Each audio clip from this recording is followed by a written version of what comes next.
tarde. Muito obrigada pelo convite do CIP.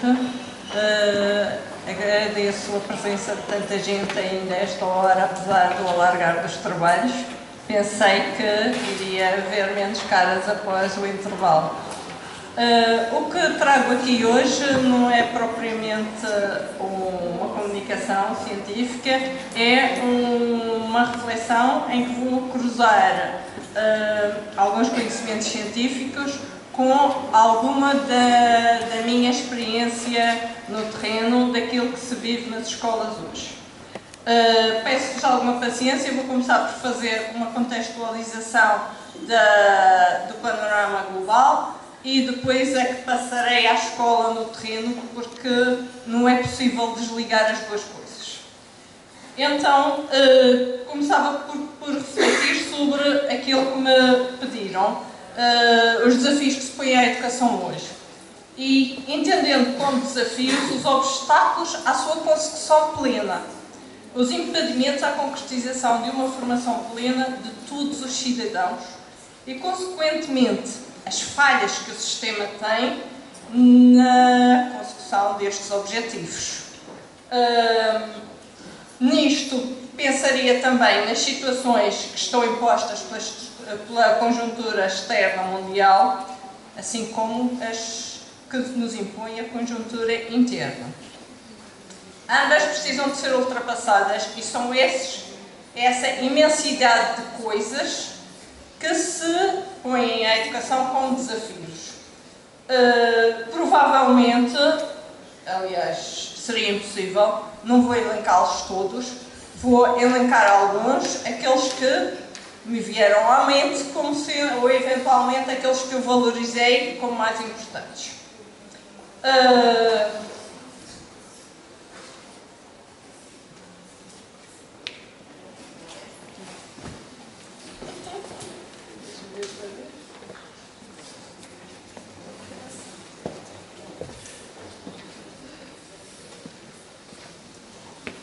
Portanto, contextualizemos um pouco relativamente à globalização. É notório que na nossa sociedade, mesmo na nossa vida privada, nas últimas décadas, tudo sofreu profundas alterações. E o exercício que se pode fazer é um retrocesso à nossa infância, nem sequer é preciso ir mais longe, mais atrás. Podíamos ir ao início do século XX, podíamos ir ao início da época industrial e já lá iremos, mas se fizermos o exercício de pensar na nossa infância, como era a escola e como era a nossa vida, o que é que tínhamos à disponibilidade e tudo o que os nossos filhos ou os nossos alunos têm hoje, já há aqui um hiato imenso naquilo que é o mundo hoje e o que era o mundo há 20 ou há 30 anos atrás, há 50 anos atrás. Hoje vivemos um cenário de globalização de que ninguém duvida. Começou há algumas centenas de anos, se calhar fomos nós os portugueses os maiores responsáveis com os descobrimentos marítimos, mas essa globalização está hoje em todas as áreas. Os transportes permitiram a deslocação de pessoas, a deslocação de bens, permitiram a aproximação das pessoas e a aproximação de uma série de outras coisas, mas também trouxeram a outra vertente e também trouxe coisas menos boas, nomeadamente a desvalorização crescente da identidade do local. Matou de alguma maneira ou coartou muita da identidade local. Passou-se a valorizar o que vem de fora, o que é bom lá fora, o que é estrangeiro, ou o que é defendido pela televisão e perdeu-se muita da criação e da produção local. Com alguma eventualmente não seria do melhor ou não teria motivos para continuar a existir, mas outros se calhar teriam. E podemos pensar, por exemplo, a nível local, o que aconteceu aos nossos festejos de Carnaval. Se falarmos com os nossos avós, havia festejos de Carnaval locais específicos, mas eles morreram e hoje em dia o que temos é uma espécie de desfile brasileiro com músicas brasileiras. Este é um exemplo drástico daquilo que aconteceu. Qual é a importância do desfile brasileiro? Não faço ideia, mas a questão que se põe aqui, e como do Carnaval, podia falar dos de Natal, em que estamos a circular pelas nossas ruas e as músicas que estamos a ouvir não são nossas, as iluminações não são nossas, mas quer-se vender aquilo para o turista como se fosse algo específico nosso, o nosso merchandising. De quem é que é a culpa disto? De quem é a culpa de desconsiderarmos as nossas raízes, aquilo que nos torna autênticos? É da falta de reflexão crítica, é óbvio. Não temos refletido sobre aquilo que fazemos. Mas quem é que nos ajuda a desenvolver o pensamento crítico? Quem é que nos ajuda a valorizar, ensina a valorizar a cultura? Não deveria de ser a educação? A educação não deveria ter este papel abrangente? Estará ou não a desenvolvê-lo? Cabe a nós, cabe ao sistema, mas cabe a nós, cada um de nós, professores, também pensar como é que fazemos, o que é que dentro da sala de aula. Este cenário está intrinsecamente ligado com o desenvolvimento das tecnologias. E, quando se fala de tecnologias, falamos de todas. As tecnologias estão desde sempre na história da humanidade e têm vindo a ganhar um incremento imenso.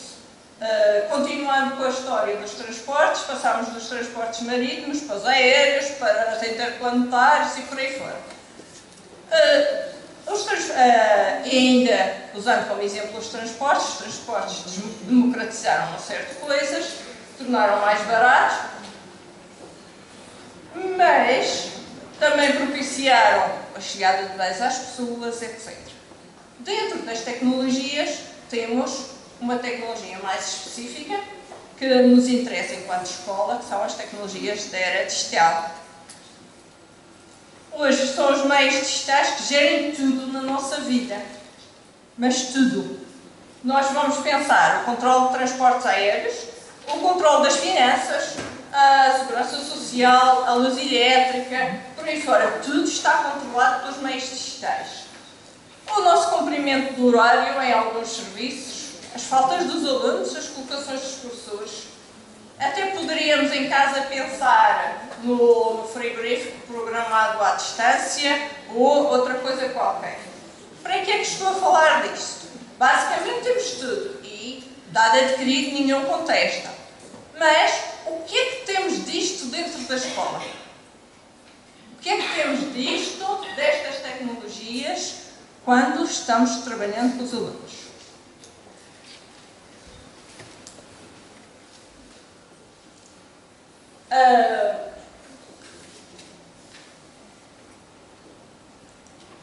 Os meios digitais acabam alterando o nosso universo pessoal, o nosso universo social, a nossa relação com o conhecimento, a nossa percepção temporal.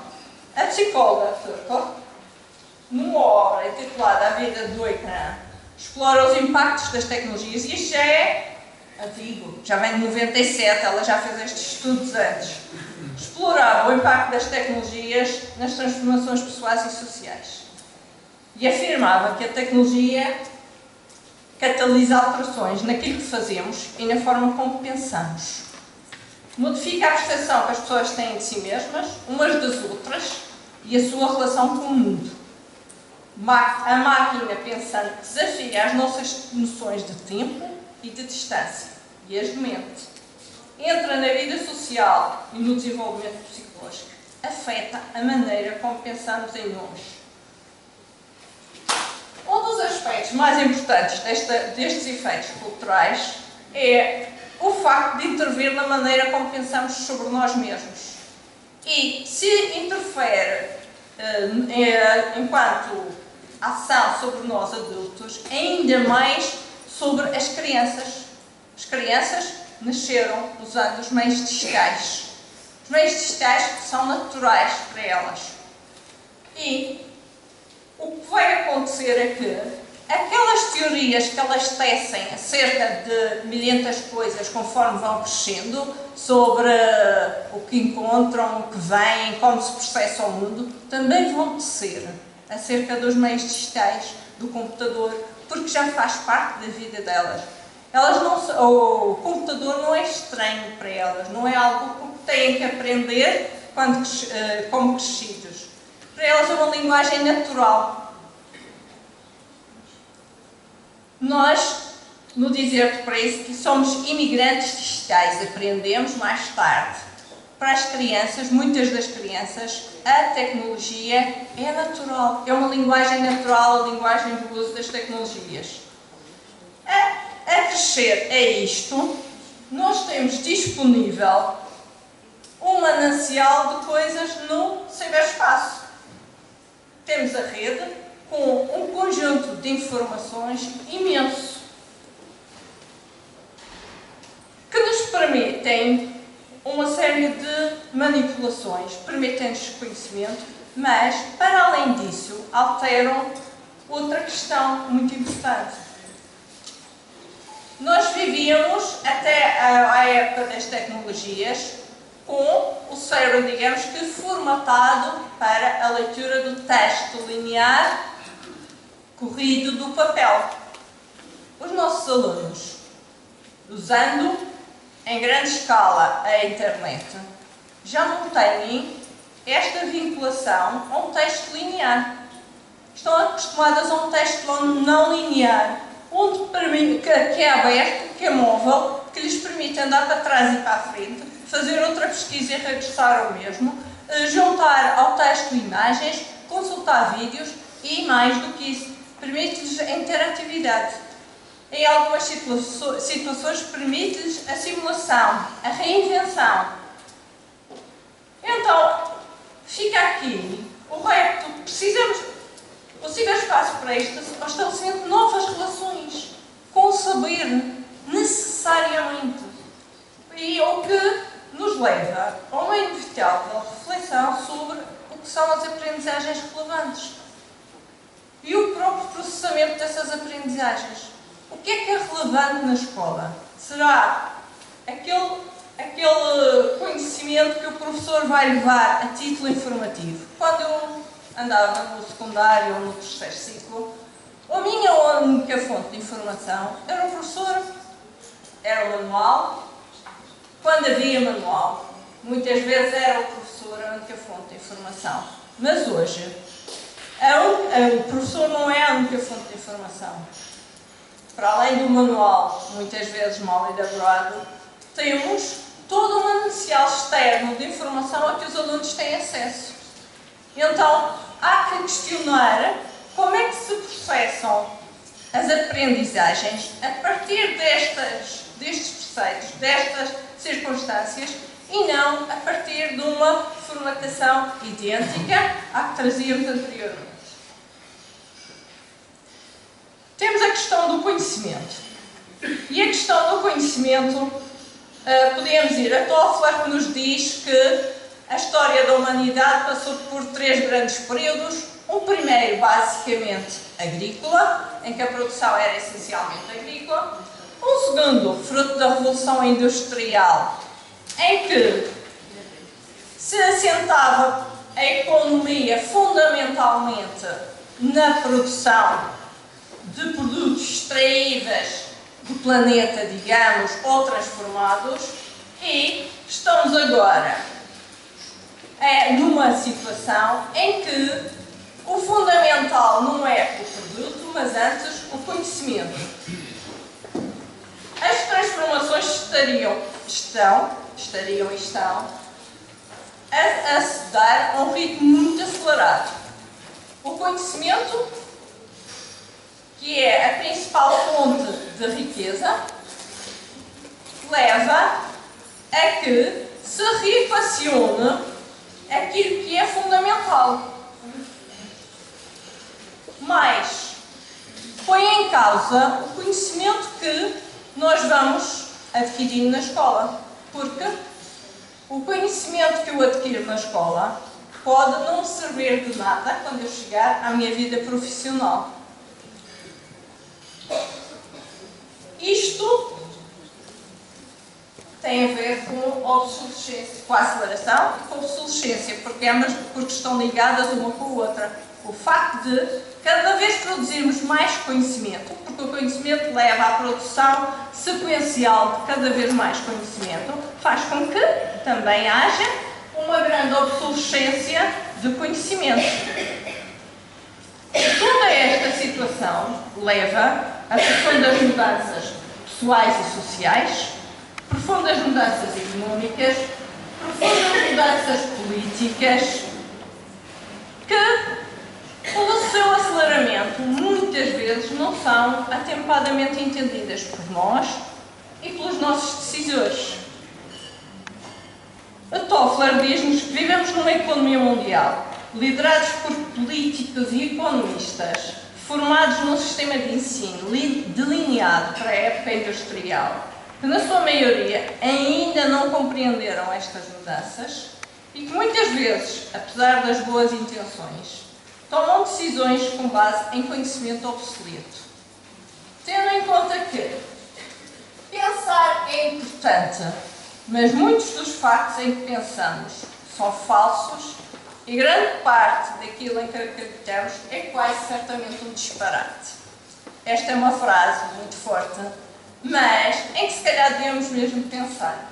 Se pensarmos em algumas decisões que foram tomadas em educação nos últimos anos, se calhar quem as tomou convicto de que estava a fazer o melhor.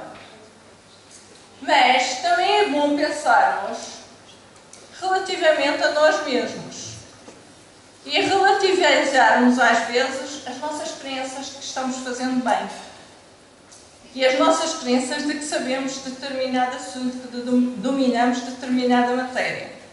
Porque, na verdade, não é fácil manter-se atualizado.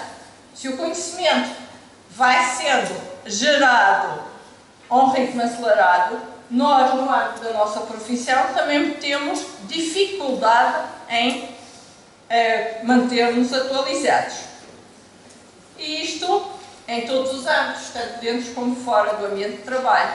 Portanto, a nossa aprendizagem torna-se um processo contínuo, que não era, se calhar, aquilo que nos diziam quando nos mandaram para a escola, quando nos mandaram para a universidade, que íamos estudar para ter uma profissão e estávamos feitos.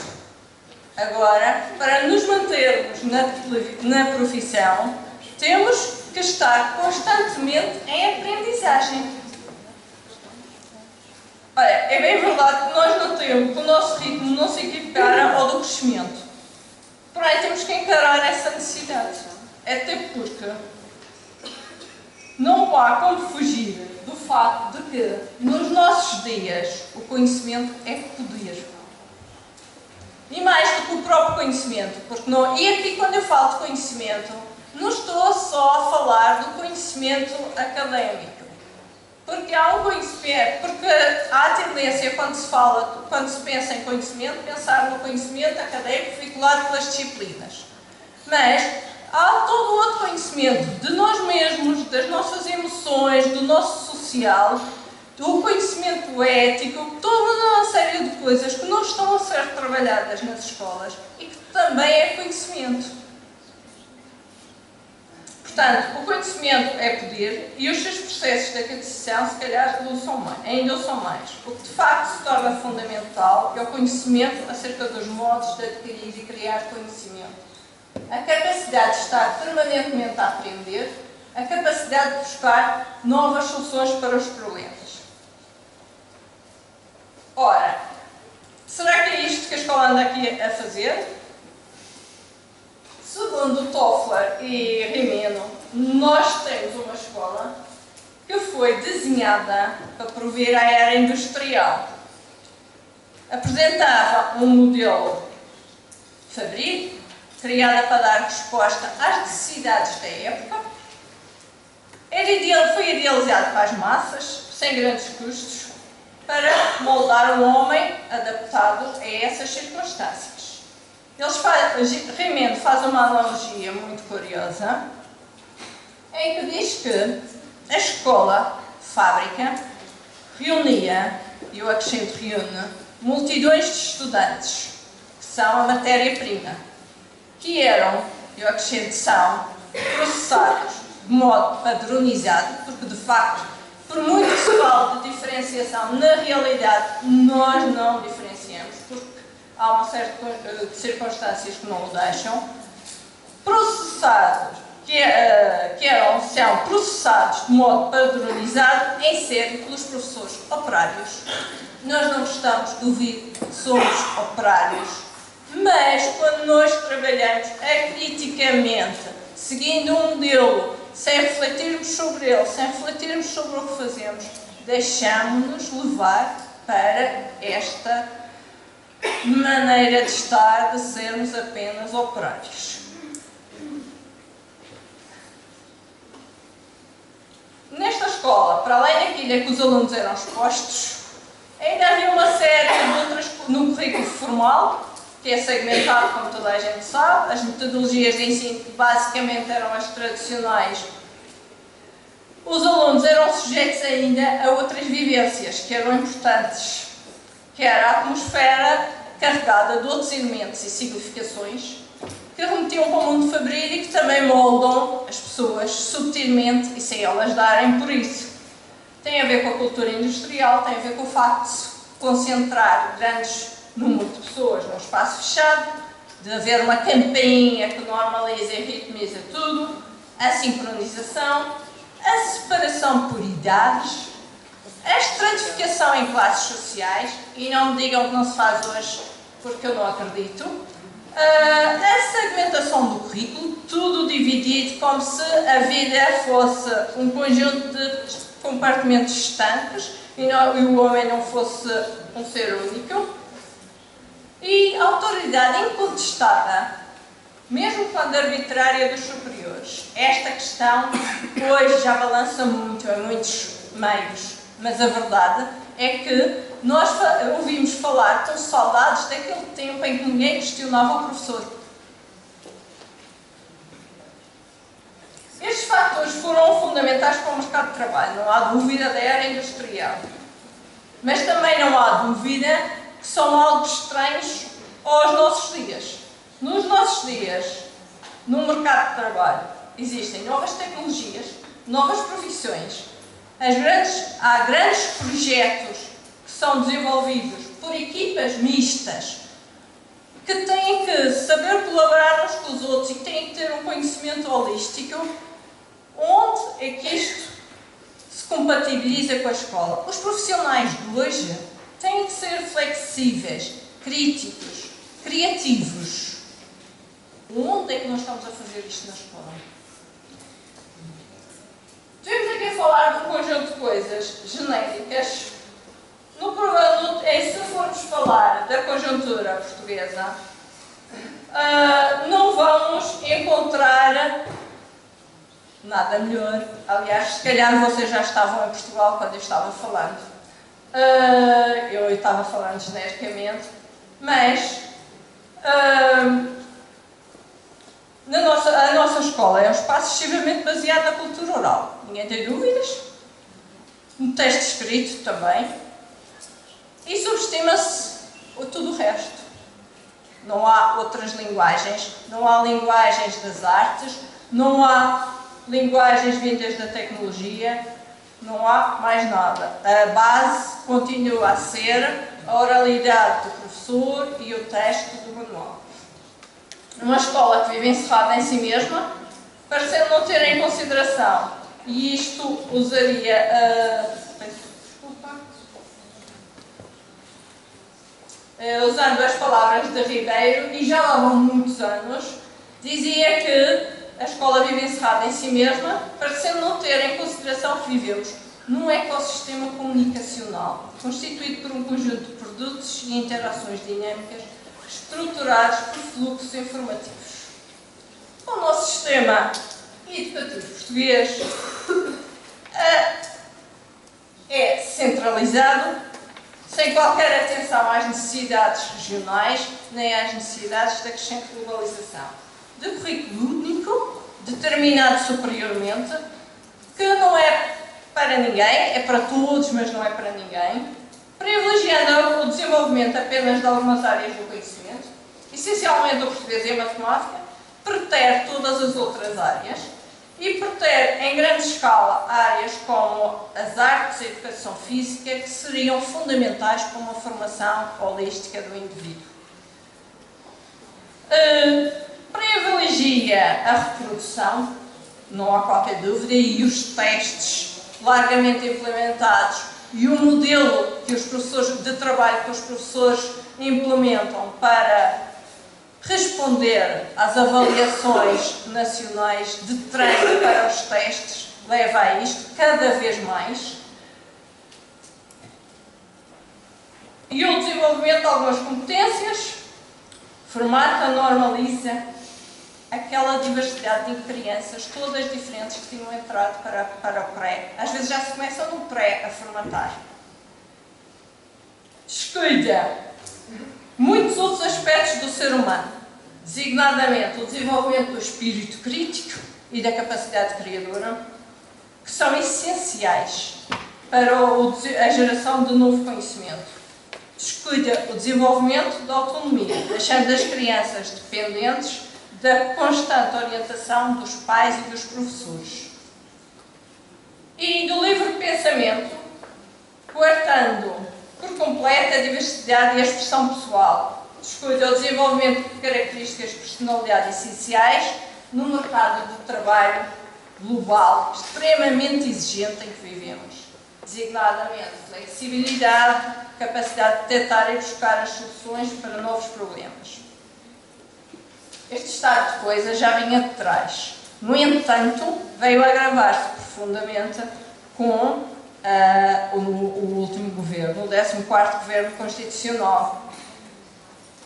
Quando, e se analisarmos o programa facilmente vemos, o enfoque é colocado na medição de resultados, numa avaliação externa uniformizante e nas metas curriculares.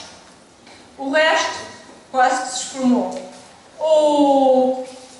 Todo o trabalho feito para trás parece que desapareceu. Ficou só a lei de bases lá no site do Ministério, mas depois ninguém sabe como é que se articula estas metas com a lei de bases.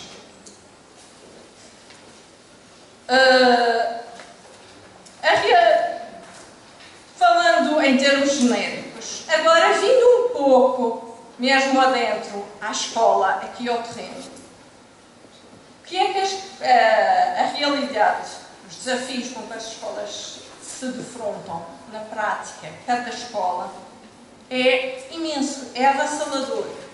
Temos toda esta conjuntura presente. Depois temos currículos obrigatórios e extensos, inadequados às necessidades contemporâneas. Exigem dos professores um exercício imenso para cativar os alunos. Os alunos não lhes veem relevância alguma em muitos deles e muitos de nós também não vemos relevância naquilo que temos que trabalhar com os alunos. São currículos abstratos, desconectados da vida real e do meio envolvente. Temos um conjunto de disciplinas que não se entrecruzam, que trabalham desligadas, muitas vezes em que se repetem conteúdos.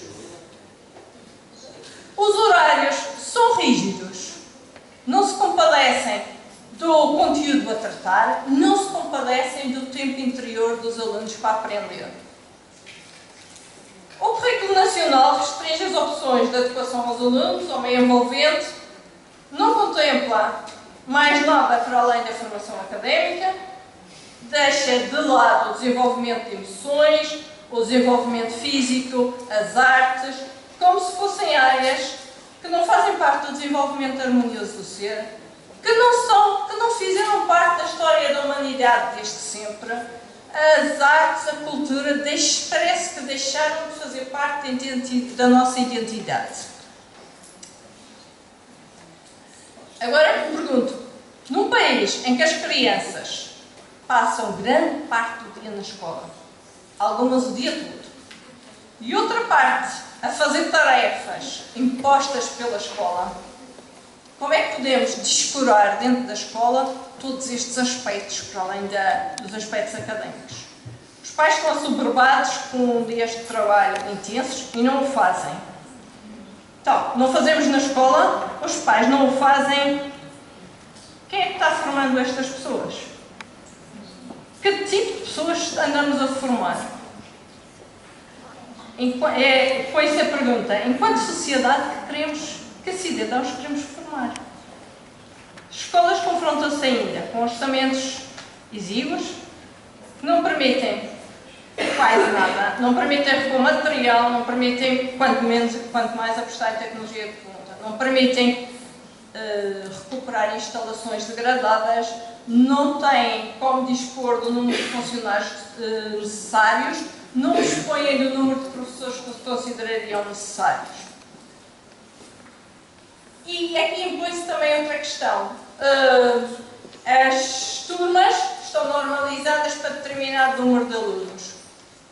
E eu tenho o número de professores de acordo com esse número de turmas. Eu não posso pensar em ter resultados, nem em termos de formação dos alunos, formação integral dos alunos, nem em termos de ranking, semelhantes em todas as escolas. Vamos comparar uma escola ou uma turma com alunos, os ditos topo, de turma VIP, pais de classe média alta, com bom acompanhamento, que vão ali, ouvem a matéria e se não souberem, têm em casa apoio dos pais ou dos explicadores. Posso ter 20, posso ter 25, posso ter 30, se calhar a coisa corre bem. Agora, como é que eu vou trabalhar com crianças com 20, 25, 30 crianças que não têm todos estes apoios externos à escola e querer que eles atinjam os mesmos níveis de formação das outras? Não precisaria de termos uma turma mais reduzida, não precisaria de ter um ensino mais individualizado, se calhar precisaria. A escola, na verdade, fala-se da autonomia da escola, a escola não tem autonomia nenhuma. Não tem autonomia sobre nada. Não tem sobre a seleção de professores, não tem sobre os funcionários, não tem sobre a gestão do seu orçamento, não tem sobre o currículo. Fica à margem, aqui regional, parece-me no continente, não é? Para a gestão dos projetos, etc. Verdade, podemos optar por uma série de, mas são medidas de remediação. Não são medidas anteriores, não são de prevenção, são de remediação. Ao criar um conjunto de projetos para remediar as lacunas da formação cultural, a formação das emoções, etc., extra currículo, estou a fazer bem, mas estou a apanhar meia dúzia de alunos, não estou a apanhar os alunos todos. Para além de que, na verdade, eles ficam com aquela sensação, porque a gente lhes passa, o sistema passa, eles fazem a leitura. As que são disciplinas são obrigatórias, são importantes, as outras são uma coisa que fazemos nos tempos livres. Agora, relativamente, passemos à frente, como é que andam os professores que estão nas escolas? Vão lá ter, de acordo com o concurso, independentemente daquilo que quereriam. E então, dentro da escola, temos professores desanimados, os professores descontentes com a sua condição social, com a sua remuneração, com a degradação da carreira, sobrecarregados com turmas, com carga horária, com uma carga de burocracia, agastados com os programas extensos e as avaliações externas dos alunos, muitas delas desconexas, mas que são vinculativas.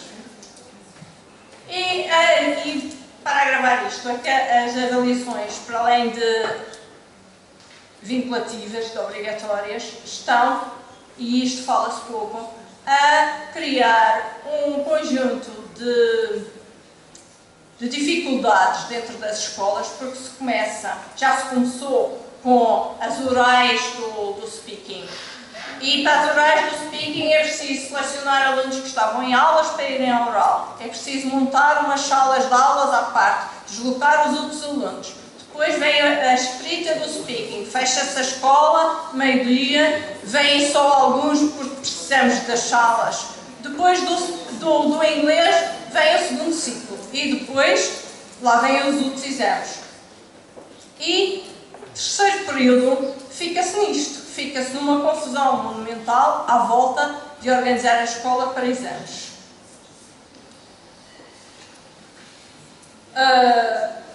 É verdade que se queria que os professores fossem mais reflexivos, mas queríamos, nós que estamos pensando sobre o assunto, não sei se toda a gente o quererá, não sei se o sistema quererá que os professores sejam reflexivos. Fico com as minhas dúvidas. Os professores, é óbvio, que sentem, alguns mais, outros menos, que têm uma formação deficitária para toda esta abrangência com que vivemos hoje, para todas estas dificuldades da conjuntura contemporânea. Mas também têm dificuldade em se atualizar. Têm pouca formação à altura disponível. É verdade também que há uns que ainda não assimilaram isto que estamos falando, que não perceberam que deveriam se atualizar e que deveriam mudar. Assim como é verdade que as escolas, por muito que queiram trabalhar estes aspectos, por muito que delineiem um projeto educativo com um fim e que procurem e que quisessem, nem sequer digo queiram, quisessem formar os seus professores de acordo com as suas metas, os seus ideais, não têm meios, não há verbas para isso. E, contrariamente às outras profissões, a formação de professores aqui é feita por professoras, pensas suas, nos seus tempos pós-laborais. Vamos para o mercado de trabalho, para as grandes empresas, quando se vai fazer alguma alteração de qualquer pequena coisa, antes cria-se um plano de formação, vamos trabalhar as pessoas e vamos implementar as coisas com as pessoas formadas para isso. Outro problema que se põe às escolas tem a ver com o alargamento da escolaridade obrigatória, até aos 18 anos. Se é positivo dar mais formação a toda a população portuguesa, é sem dúvida. Mas não é obrigando-os a ficar dentro de uma escola que já não tinha resposta para eles. Quais são as respostas para os alunos que não se conseguem adequar, coitados, ao currículo regular? São os ditos especiais, são os ditos chefes, os ditos profissionais. Mas, quando vamos ver a carta de curso, assustamos porque a componente teórica e académica é quase igual à componente do regular.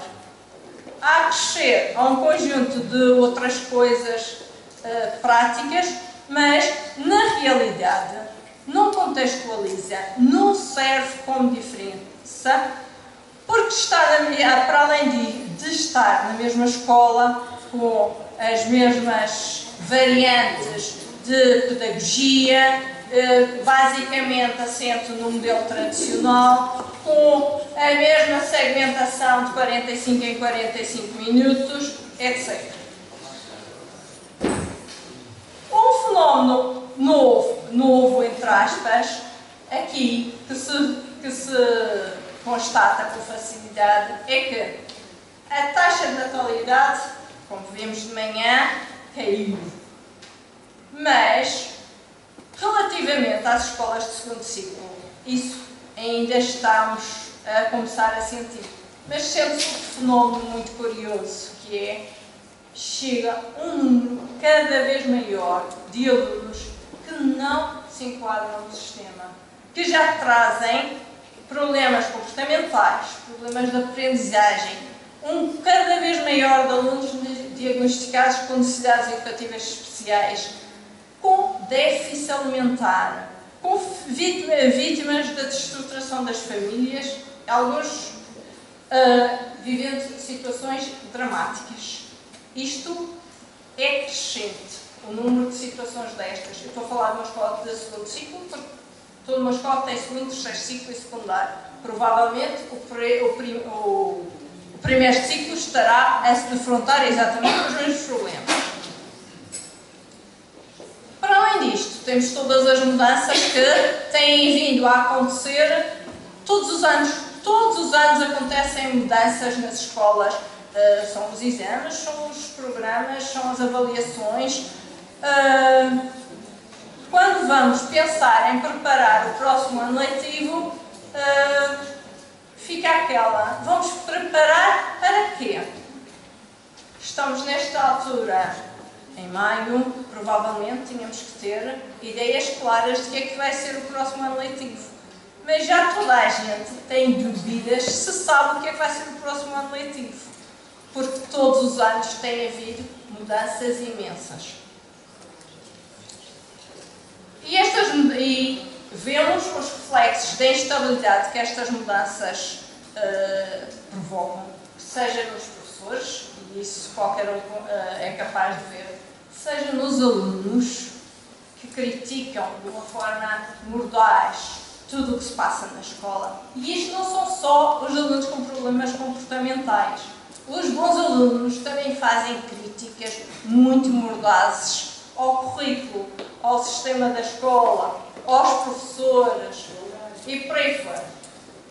E temos os pais, os pais coitados naquela dualidade de acharem que isto está tudo mal, mas terem que fazer os seus filhos progredir naquilo que existe. E então, aqueles que podem, vão pondo os pensos rápidos de toca a meter nos explicadores possíveis para que ele não descarregue. É claro que há sempre a desculpa, foi a crise. Foi a crise que provocou isto. A crise está aí agora. A crise agudizou algumas coisas. Mas tudo isto já vinha de trás. Porque há vontades e opções políticas que têm sido fundamentais para este estado de coisas e que inviabilizam, sem dúvida, qualquer tentativa das escolas de se preocuparem com a formação integral dos alunos.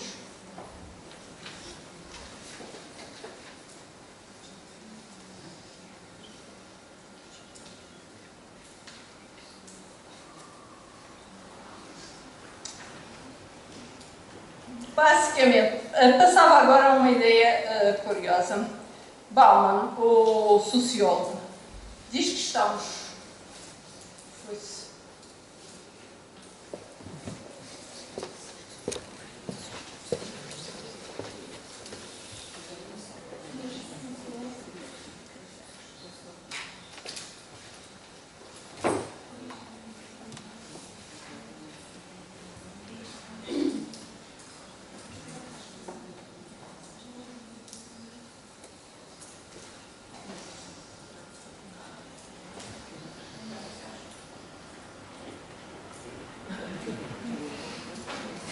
Bem, não há de ser grave.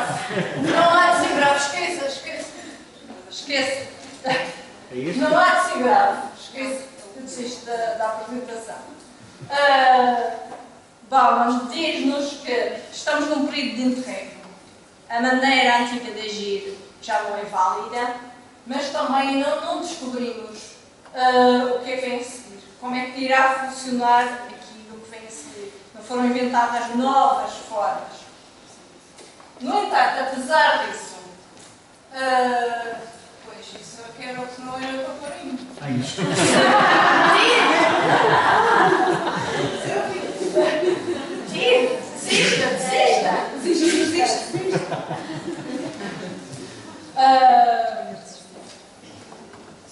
Considero, contudo, que em educação precisamos urgentemente de abrir algum caminho.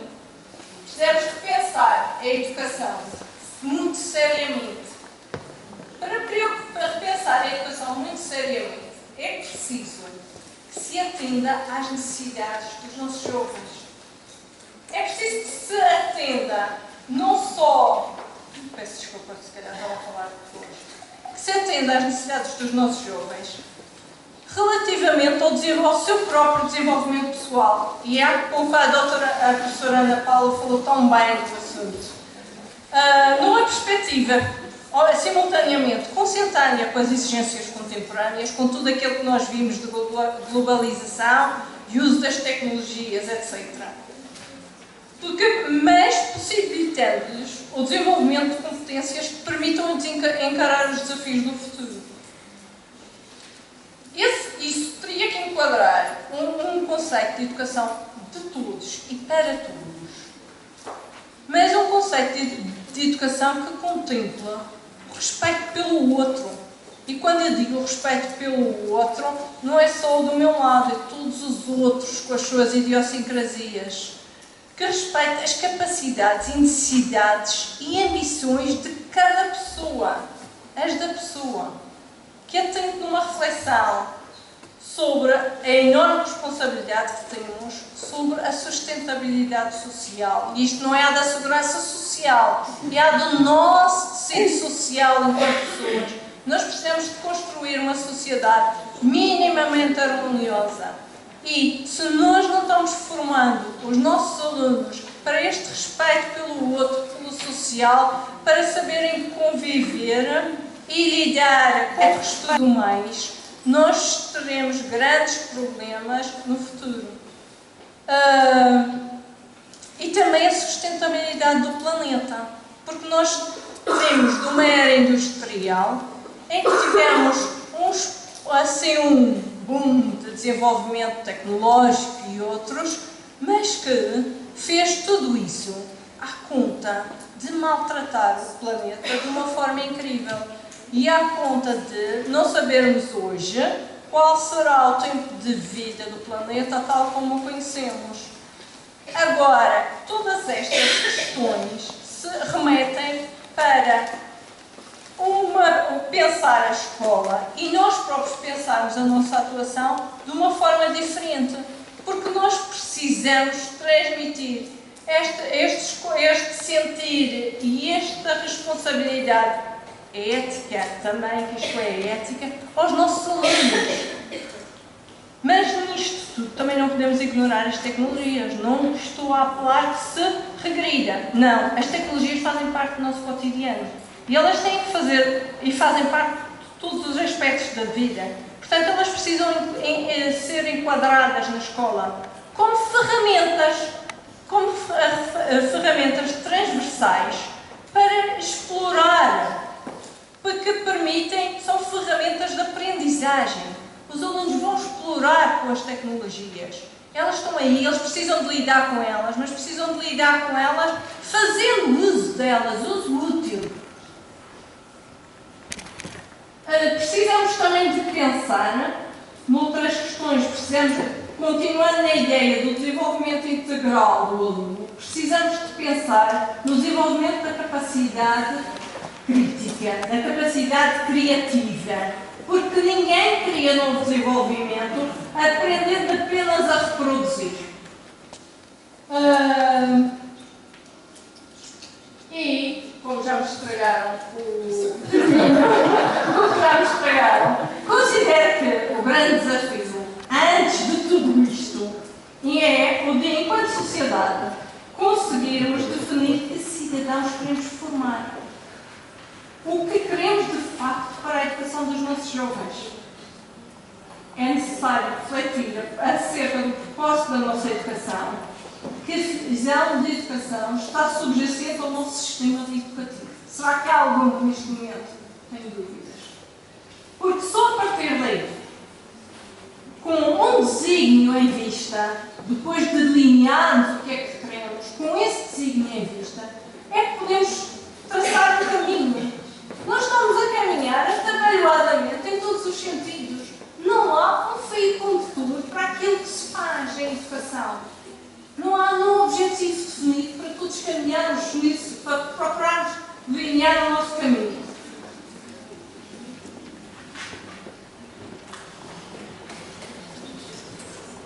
E termino dizendo que, se não for por ainda vou dar a minha opinião, apesar